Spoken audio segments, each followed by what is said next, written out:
अच्छा, अब आते हैं पेट पे। हुँ, ऐसा कहा जाता है हुँ, कि सारी बीमारियों की जड़ हुँ, पेट है हुँ, हुँ, हुँ। और पेट से ही सब बीमारियाँ होती हैं। पेट को कैसे सही करा जाए? बेसिकली 85% बीमारी का उद्गम स्थान पेट है, ये सच्चाई है। और स्टमक लाइक हम लोग देखेंगे तो सबसे पहले शरीर में फैट कहाँ पे आता है? पेट पे, पेट पे है ना? और सबसे मुश्किल से कहाँ से जाता है? पेट से। पेट से जाता है। अच्छा दूसरी चीज़ क्या है कि जैसे हम बीमार पड़ते हैं, तो डॉक्टर बोलता है कि आपको उल्टा-सीधा नहीं खाना है, क्योंकि पेट का सवाल है ना, अगर यहाँ पे गर्मी पैदा होगी तो आप हील वैसे भी नहीं कर पाओगे। तो ये तो सच्चाई है ही है हुँ, कि ज़्यादातर बीमारी शुरुआत यहीं से होती है। बट इसको हील करने के लिए एक तो कपालभाति है। कपालभाति में लाइक सिंपल झटके से साँस बाहर छोड़ना होता है जी। Like this. लेकिन बहुत लोगों को मना किया जाता है कि मना किया कपाल जाता जैसे है। हार्ट पेशेंट्स ने नहीं हाँ, करनी, हाई मैं बीपी इसी ने में नहीं कवर भी करनी। करता इस चीज़ को, जी, है ना? क्या होता है कपालभाति का तरीका ये है लाइक मैं जो करवाता हूँ, मैं बोलता हूँ 1 सेकंड में 1 एक्सहेल करो। अब कई अच्छा। कहते हैं कि सर ऐसे थोड़ी ना होता है, हम तो 30 साल से कर रहे हैं। 30 साल पहले मैं आपसे मिला, आपने मुझे कपालभाति करके दिखाया कैसे? अब मैं 30 साल बाद आपसे मिला, मैंने कहा भाई साहब आप कपालभाति सिखा रहे थे, एक बार सिखाना, आप कैसे करोगे? सेम जो आपने करके दिखाया। आप जब जिम जाते हो तो पहले दिन डंबल उठाते हो 2.5 किलो का और तीसरे महीने क्या 5 सेम किलो 2.5 हो किलो? जाता है, 10 किलो भी हो जाता है है। ना? 12.5 तक भी चले जाता है ना इंसान। जब वहाँ पे अपग्रेड किया तो यहाँ क्यों नहीं? हुँ, तो पहला तो तरीका सुधारना पड़ेगा। आपको कुछ नहीं आता है कपालभाति में 1 सेकंड में 1 एक्सहेल सीखो। तो आपका एवरेज 1 मिनट में 60 बार करोगे, ठीक है? 5 मिनट में 300 बार करोगे और आप 5 मिनट डेली बेसिस पे करना शुरू करो, आपके पेट की समस्याओं पे बहुत अच्छे से काम करता है। लेकिन जिनको माइग्रेन है, जिनको हार्ट की प्रॉब्लम है, जिनको बैक पेन बहुत ज़्यादा है कि एक्सहेल करते हुए पेन बढ़ रहा है, जिनको गैस्ट्रिक प्रॉब्लम बहुत ज़्यादा है, अल्सरेटिव कोलाइटिस है, जिन लोगों का स्टमक इतना वीक है कि अगर मेहनत करके कपालभाति से हीट पैदा कर लिया तो वो प्रॉब्लम और बढ़ जाएगी। तो उन लोगों को कपालभाति अवॉइड करके अनुलोम-विलोम अच्छे से करना होता है। अच्छा। आपको ये पार्टीशन समझना पड़ेगा, सबको सब कुछ नहीं करना। कई लोग कहते हैं कि योग का कोई साइड इफ़ेक्ट नहीं है। मैं कहता हूँ मुँह की जगह नाक से पानी पी के दिखा दो। हुँ, हुँ, हुँ। पानी का कोई साइड इफ़ेक्ट नहीं है, गलत तरीके से पियो। आप रॉन्ग साइड चल के दिखाओ, कितने दिन बिना एक्सीडेंट के बचे रहोगे, देखना पड़ेगा। तो अगर तरीका ऐसा है, जो आप गलती कर रहे हो, तो आने वाले टाइम में उसका नुकसान भी आप ही को भुगतना पड़ेगा। तो अगर मुझे पता चल गया कि कपालभाति मेरे लिए नहीं है, तो आपको नहीं करना। अगर आपको माइग्रेन है, हर दूसरे-तीसरे दिन पे अटैक पड़ता है, आपको एडमिट होना पड़ता है, तो आपको कपालभाति नहीं करना।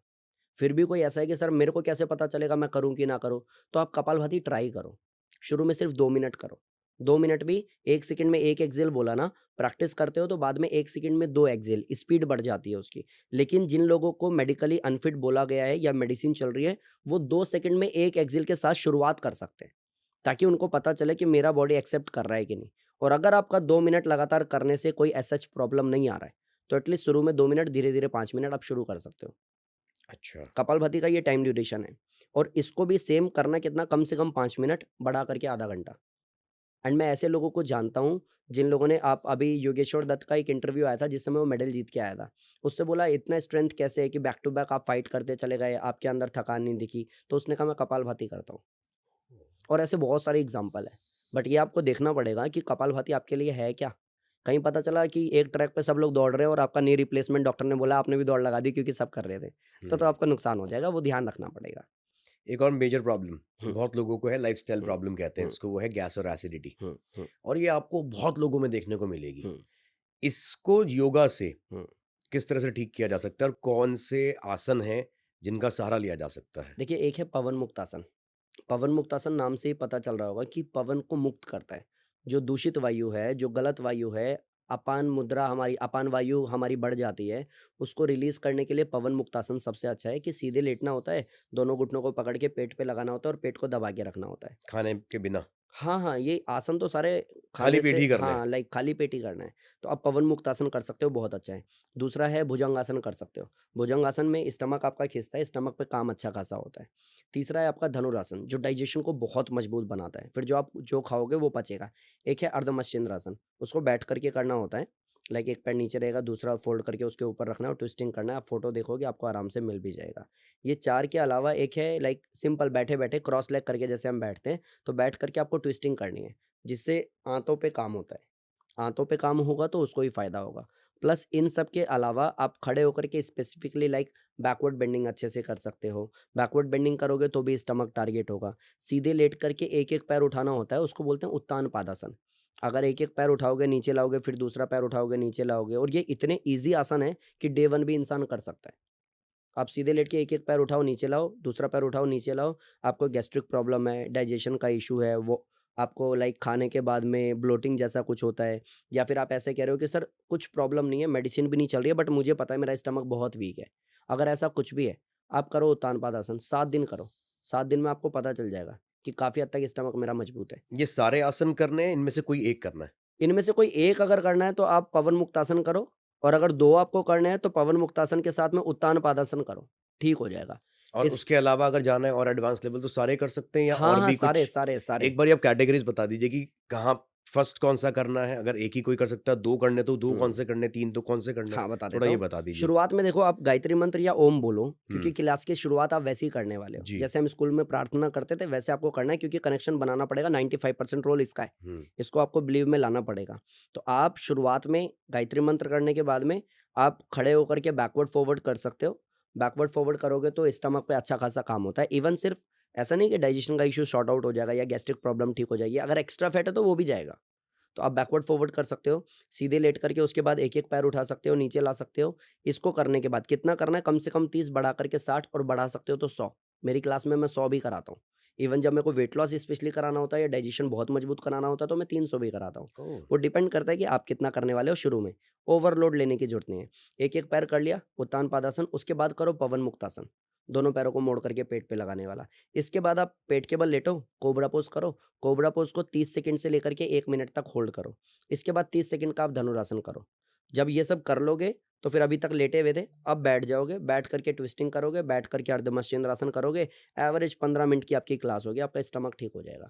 इसमें ब्रीथिंग का भी कुछ चक्कर रहता है कि र इन्हेल और एक्सहेल कब करना है? रोल तो रहता ही है, लेकिन मैं सबको ये कहता हूँ कि आप लंबा-लंबा साँस लो, लंबा-लंबा छोड़ो, ज़्यादा ब्रीथिंग टेक्निक में मत फँसो, आसन को अच्छे से कर लो। अच्छा। आसन की जो डेफिनिशन है ना स्थिरम सुखम आसनम, स्थिरता हो जाएगी और सुख मिल जाएगा ना आपको तो वैसे भी आप ठीक हो ये मैंने जाओगे। कई वीडियोज़ ऐसी देखी हैं, उसमें स्पेसिफिकली ऐसे एक्सप्लेन करा जाता है कि हुँ। जब आप पैर उठाओगे तो साँस अंदर खींचना है, पैर हाँ, छोड़ोगे हाँ, साँस बाहर। हाँ, तो उसमें ज़्यादा फ़ोकस तो हम अपनी ब्रीथिंग पे ही कर रहे होते हैं हाँ, एक्सरसाइज़ से ज़्यादा हाँ, तो हाँ, वहाँ हाँ। कन्फ्यूज़न क्रिएट हो जाती है। तो वहाँ आपको ये समझना पड़ेगा ये बिल्कुल कैटेगरी है ऐसी कि अगर मैं घर को रेनोवेट करा रहा हूँ तो सबसे पहला काम मेरा मेजर क्या है? तो भैया सीला ना रखिए इसको ख़त्म करो। जी। पर्टिकुलर उस जगह पे ज़रा खोखला हो गया, उसको भी ज़रा रिपेयर मोटा-मोटा काम पहले हम करते हैं, बाद में कहते हैं भैया अब आपके हाथ में छोड़ दिया, आप देख लेना, ठीक है? हुँ। हम उसको बता देते हैं। तो सेम आपको एक दिन में ही साँसों पे भी ध्यान लगाना है, एक दिन में आसन भी ठीक करने हैं, एक दिन में उसकी क्वांटिटी भी पूरी करनी है। तो दूसरे दिन आपको पेन भी बहुत होगा और बाद में आपको इरिटेशन भी बहुत होगी कि यार 40-45 मिनट करता हूँ यार, नहीं हो पाएगा। तो आप शुरू में 15 मिनट दो। 15 मिनट में सबसे पहले पोस्चर पे काम करो, उसके जो भी आपको तरीका बताया है, उस पे काम करो। इसके बाद में जब लगे ना कि हाँ 3-4 दिन हो गए किया जा सकता है, तो साँसों पे ध्यान दो और साँसों का भी टेक्निक बहुत ईज़ी है मैं बताता हूँ।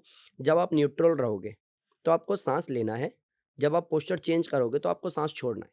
अच्छा। जैसे मानते हैं अगर मैं बैकवर्ड फॉरवर्ड कर रहा हूँ तो क्या किया और एक्सहेल करते हुए वापस आए। डाउन, ठीक है? इन्हेल करते हुए, एक्सहेल करते हुए और जब लेट के पैर उठा रहा हूँ तो इन्हेल करते हुए, एक्सहेल करते हुए बहुत ईज़ी है। जिसको नहीं भी कुछ समझ में आता है एटलीस्ट वो हर एक आसन के साथ में साँस लो और साँस छोड़ो।